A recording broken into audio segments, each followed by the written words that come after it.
안녕하세요. 김성경 목사입니다. 산돌 성경 읽기에 오신 여러분 환영합니다. 오늘은 시편 51편에서 55편까지의 내용 살펴보겠습니다. 우선 시편 51편은 다윗의 참회 시편입니다. 제목을 보시면 다윗이 밧세바와 동침한 후 선지자 나단이 그에게 왔을 때라고 되어 있는데 관련 내용은 사무엘하 11장, 12장을 참고해 보시기 바랍니다. 전체 구조를 보면 1절에서 9절은 내 죄를 완전히 씻어달라는 간구고요. 10절에서 19절은 죄를 씻을 뿐 아니라 새롭게 창조될 마음과 삶을 주소서라고 구하는 내용입니다. 중요한 표현들 몇 가지 살펴보겠습니다. 우선 1절에 죄악, 3절에 죄과, 히브리어로 다 같은 단어입니다. 페사라는 단어인데요. 반역이란 뜻이에요. 모든 죄는 근본적으로 하나님께 등을 돌리는 반역입니다. 그 다음 7절, 우슬초로 나를 정결하게 하소서. 레위기 14장 49절에서 51절 보시면 질병과 곰팡이로 오염된 집을 정화할 때 우슬초를 사용합니다. 다윗은 우슬초를 언급함으로써 죄인인 자신을 오염된 집으로 묘사한 것입니다. 그리고 9절, 주의 얼굴을 내 죄에서 돌이키시고, 이 부분에서 예수님을 묵상할 수 있습니다. 하나님께서 십자가에 달리신 예수님을 외면하심으로써 우리의 죄로부터 얼굴을 돌리신 것입니다. 11절, 주의 성령을 내게서 거두지 마소서. 하나님의 임재만큼은 거두지 말아달라는 간구인데요. 다윗은 죄 때문에 하나님과의 화목한 관계가 깨진 것이 가장 괴로웠습니다. 17절, 하나님께서 구하시는 제사는 상한 심령이라. 제사를 드릴 때 제단 위에 희생제물을 조각을 내서 펼쳐놓습니다. 그때 예배자의 조각난 심령, 회개하며 은혜를 구하는 상한 심령이 함께 제단 위에 놓이는 것이죠. 오늘 우리도 예배할 때마다 예수님의 십자가 위에 우리의 조각난 상한 심령도 함께 올려놓고 예배를 하는 것입니다. 그 다음 시편 52편은 에돔 사람 도액이 사울에게 이르러 다윗이 아히멜렉의 집에 왔다고 말하던 때에 만들어진 시편인데요.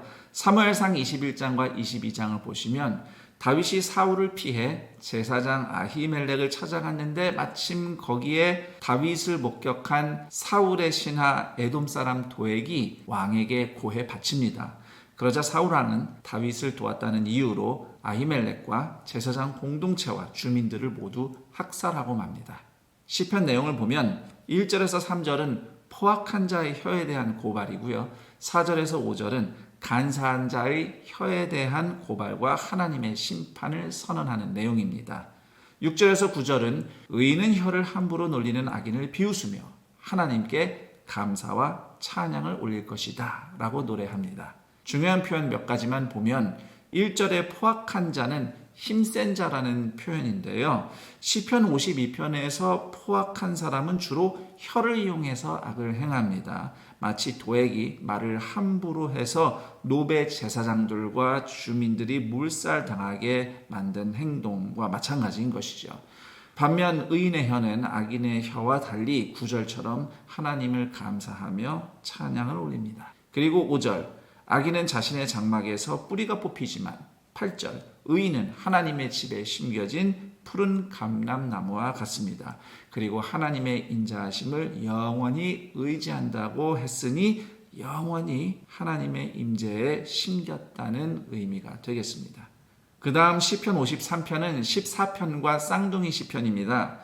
5절에서 6절 상반절을 제외하고는 14편과 내용이 거의 동일합니다. 악인들의 어리석음을 고발하며 의인에게는 구원자 하나님이 계심을 노래하는 시편입니다. 1절에서 4절은 하나님이 없다고 하는 어리석은 자들을 고발하면서 그들은 하나님에 대해 무지하여 포악을 저지른다고 이야기합니다. 5절은 악인들에 대한 하나님의 심판을 노래하고요. 6절은 악인들에게 억압을 받던 백성을 하나님께서 구원하실 것이라는 찬양입니다. 몇 가지 살펴보면 1절의 어리석은 자는 단지 지혜나 지식이 없는 사람이 아니고 하나님을 모르고 하나님을 찾지도 않고 죄를 짓는 사람을 의미합니다. 반면 2절에 지각이 있는 자는 바로 그 다음에 나오는 표현 하나님을 찾는 자가 되겠습니다. 그리고 3절 선을 행하는 자 없으니 한 사람도 없도다. 로마서 3장 12절이 이 구절을 인용하면서 인간 중에 의인이 없다는 것을 설명합니다. 그리고 5절, 두려움이 없는 곳에서 크게 두려워하였다. 힘든 일도 실패도 모르던 악인이 하나님의 심판을 받으면서 힘든 게 뭔지 심판이 뭔지 절감하게 될 것이라는 의미입니다. 그리고 6절, 시온에서 이스라엘을 구원하여 줄 자. 예수님이 시온에서 십자가에서 못 박히심으로써 구원을 성취하셨습니다. 시편 54편은 10 주민들이 사울에게 신고해서 다윗이 어려움에 빠졌을 때 하나님께 도움을 구하는 시편입니다. 관련해서 사무엘상 23장을 보시면 됩니다. 1절에서 3절은 낯선 자들, 포악한 자들로부터 구원해달라고 하나님께 구하는 내용이고요. 4절에서 5절은 하나님은 나를 돕는 분이심을 고백하면서 원수들을 멸해달라고 간구합니다. 6절, 7절은 하나님이 나를 환난에서 건져주실 때 내가 하나님께 낙헌제를 드릴 것이라고 노래하는 내용입니다. 몇 가지 살펴보면 4절에 돕는 이는 히브리어로 오제르라고 합니다. 기본형은 에제르이고요. 에제르는 바로 옆에서 돕는 이를 의미하는 단어입니다. 4절, 내 생명을 붙들어 주시는 이에서 붙들다가 히브리어로 사마크라는 단어인데 지지하다라는 뜻이 있고 또 하나는 안수하다라는 뜻이 있습니다. 그래서 안수하다라는 뜻을 착안해서 4절을 보면 하나님이 내 머리 위에 손을 얹으시며 내가 살아나도록 도우신다는 내용이 되겠습니다. 그리고 5절, 성실하심. 히브리어로 에메트라는 단어인데요. 이 단어가 신실함이란 뜻도 있고 진리라는 뜻으로도 번역이 됩니다. 성경이 말하는 진리는 약속하신 말씀대로 그대로 행하시는 하나님의 신실하심을 의미합니다. 더 나아가서 예수님이 진리이심은 예수님의 삶과 죽음과 부활이 하나님의 말씀의 신실한 성취이기 때문입니다. 그리고 6절의 낙헌제라는 단어는 자원하여 후하게 드리는 예물을 의미하는데요. 쉬운 성경은 이를 감사제물로 번역하고 있습니다. 시편 55편은 내 짐을 여호와께 맡기라는 내용의 시편입니다. 1절에서 3절은 하나님께 올리는 탄원입니다. 4절에서 8절은 상처받은 마음에 대한 독백과 같은 한탄인데요. 멀리 광야로 피하고 싶다고 호소합니다. 9절에서 11절은 성 내에서 일어나는 강포를 고발하는데요. 사실 성이라 하는 것은 사람들이 보호받는 곳인데 오히려 사람이 위험한 현실을 이야기하고 있습니다. 12절에서 15절은 친구에게 배신당한 괴로움을 노래하는데요. 어투를 보면 배신한 친구 들으라고 하는 말처럼 들립니다.